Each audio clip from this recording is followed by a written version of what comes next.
Welcome back to Trust Your Eyes. I hope everyone's doing well. The trade period finished about an hour and a half ago, so I'm going to be doing a bit of a live reaction here. There's not going to be any questions or any prompts. We're just going to go through most of the deals done on this last day and throughout the period, and just give some general thoughts and see maybe who won the deal, who lost the deal, and give a bit of an evaluation. So for a starting point, we'll go on this big 4-team deal between Geelong, the Bulldogs, St Kilda and Carlton. I like what the Bulldogs did here, so they lose Bailey Smith, Jack Macrae, and get in pick 17 and Matt Kennedy. It's about fair. So you're essentially trading Macrae for Kennedy, 3 years younger, cheaper, can play forward, don't mind it, and pick 17 for Bailey Smith is pretty much fair. So Geelong get their man. They would have got him at pick 17 in the national draft anyway if they couldn't get a trade done. Jack Macrae, important midfield piece for them because it looks like Brad Crouch will retire with this knee issue he had all of last year. So like for like, again, we all know what Macrae can do at his best. 25 plus disposals, clearances in and under. He'll help them out. And then Carlton, well, we know they traded up to pick 3, which I'll get to later. They lose Matt Kennedy. He did come top 10 in their best and fairest, and I think he did win their best clubman award. It's a depth player lost again. He can fill a lot of roles. So is it a huge loss? No, but it might have some impact later in the year if they get a couple injuries up forward and in the midfield. But that's the price you pay when you pay your stars big money and you trade aggressively to get up the draft order as Carlton have done. The other big one is Tom Barrass finally getting to Hawthorn. I really like what West Coast have gotten out of this deal. So Hawthorn get Tom Barrass and a future 4th round pick tied to West Coast. And the Eagles get a future 1st round pick, a future 2nd round pick, and a future 3rd round pick. Now they had the choice between Carlton's 1st and 2nd round future pick or Hawthorn's, and they've picked Hawthorn. So obviously in their evaluations they think Carlton will probably finish higher than Hawthorn, and so that's why they've done that. I think there's a bit of conjecture around how good Tom Barrass is because, again, a lot of his career has been played beside Jeremy McGovern, one of the best intercept defenders in modern time, probably in AFL history. So Hawthorn's paying a big price. Now with this being done and getting Josh Battle in and still having Sam Frost and James Blank, I think Sicily will play forward. That's what I'm going to get out of this move. So Hawthorn's paying a big price here. I think it allows their captain to go forward of the ball, which is an interesting dynamic. And again, I really like what West Coast has done. Barrass, an older player, I think he's 29 or 30, so to get a lot of draft capital, albeit in the future, I think they've done well. North Melbourne got a couple more experienced players in. Did they overpay for Caleb Daniel with pick 25? Probably, but it's all they had, and I like Caleb Daniel. He'll play in defence. He's better than a guy like Zach Fisher, and he allows Colby McKercher to play up the field, and Harry Sheasel, so it's good. Then they get in Luke Parker and the guy that Sydney were going to delist in Jacob Constancy for pick 44. So I like what North have done here. They've got Daniel in defence, Parker in the midfield, and Darling up forward. 3 experienced players, 3 premiership winners, played in big games. So I like what North Melbourne have done here. And on the opposite end of things, well, Richmond have got one of the great draft hauls we've ever seen. I think it probably beats any of the expansion teams. They lose their best and fairest winner in Rioli. They get pick 6, pick 23. And is that an overpay for Rioli? Sure it is, but we all know Gold Coast, their draft capital works a bit differently because of their academy. And then they get in 3 first-round picks for Shy Bolton, 10, 11 and 18. But they do give up pick 14, a future 3rd-round pick, and obviously Bolton. So I'll probably do a video on Richmond a bit later next week, having a look at them because there's quite a bit to go through and what they're going to do with their monster draft hand. But at Fremantle, I think Bolton's one of these players who's really good and a good team, which Fremantle are. So I like the move.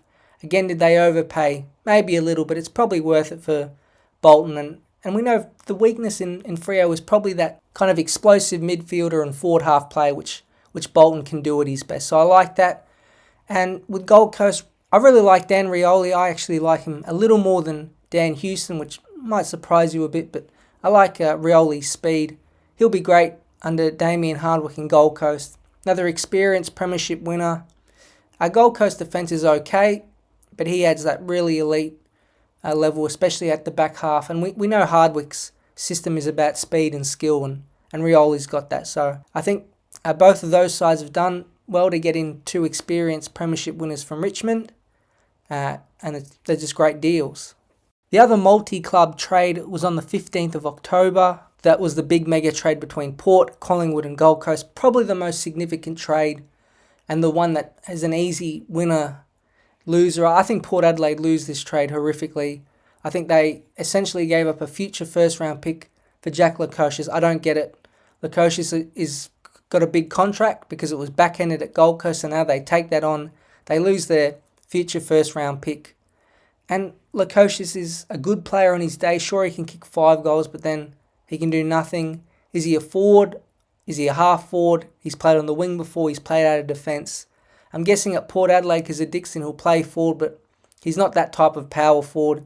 He's a guy who's got skill, can do some damage on the outside, but I think this is a way overrated pickup for Port Adelaide. They get in Joe Richards. He's a role player. They do need small forwards. Who knows how good he'll be. He was okay at Collingwood for a mature age pickup. Don't think he'll improve dramatically at Port Adelaide. And Rory Atkins, just a depth player at best. I doubt he'll even play. And then they lose Dan Houston. So they're losing a lot here, Port Adelaide. And they gain pick 13 and 29 for Houston, essentially. And they wanted 2 first-round picks for him. They talk big game, and that's all they get. So I think Port Adelaide's the clear loser in this. Collingwood get their man in Houston, 2-time All-Australian, one of the best kicks inside 50. Their defence was actually a strength last year, even with John Noble in the team, who obviously they're essentially swapping for Dan Houston. So I think they're strengthening a strength. They're being aggressive. Again, I got a video coming out about Collingwood. They're going all in. They're taking big risks. So I think that the pressure will be on them and Houston in 2025. And Gold Coast, again, to pair John Noble and Rioli up is really good. 2 fast guys. Noble obviously hasn't got as much class as Rioli, but he's still a very good, best 22 player and will help their rebound. And then they get a bunch of future first-round picks for getting rid of Lukosius and Rory Atkins. So the Gold Coast have set up well, and Damien Hardwick's got a lot of pieces to work with, and we'll see if he can fit them all in the overall puzzle and try to get this team into finals for the first time.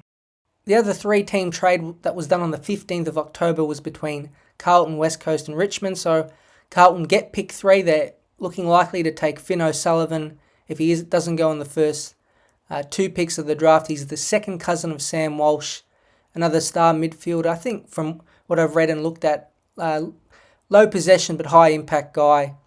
So clearly they want him, or maybe 1 or 2 other possible options if they can't get him. They give up a lot for it. I mean, they've gotten a lot of credit for trading up to pick 3, but they lose their first-round pick this year, first-round pick next year, and the future second-round pick. So it's a big price, so they want to nail this pick and get a star player in like, a Cripps or a Walsh. Now, West Coast caught a lot of flack for their part. They lose pick 3. They go down to 12 and 14, obviously trading with Carlton, and they give 14 to Richmond for Liam Baker. So they still have pick 12 and another pick in the mid-20s. And they're loading up next year with the future picks, possibly to go after Chad Warner or pick up a lot of players in that draft.